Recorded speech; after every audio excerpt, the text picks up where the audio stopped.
Deputy commissioner Faisal آباد عبداللہ نیر شیخ نے کہا ہے کہ سانحہ جڑانوالہ کے متاثرہ مسیحی خاندانوں کی 100% بحالی تک چین سے نہیں بیٹھیں گے۔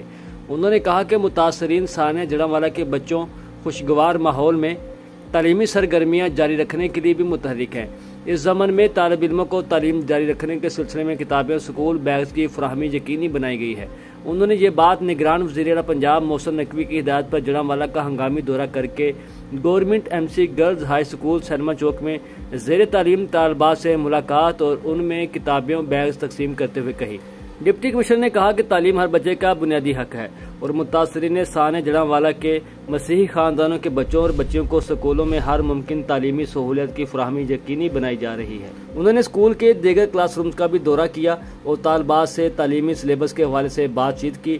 ڈپٹی کمشنر چمڑا منڈی اور دیگر مسیحی آبادیوں میں بھی گئے اور گرجا گھروں کی جاری تزئین و بحالی کے کاموں کا جائزہ لیتے ہوئے باقی ماندہ کام تیز رفتاری سے مکمل کرنے کی تاکید کی۔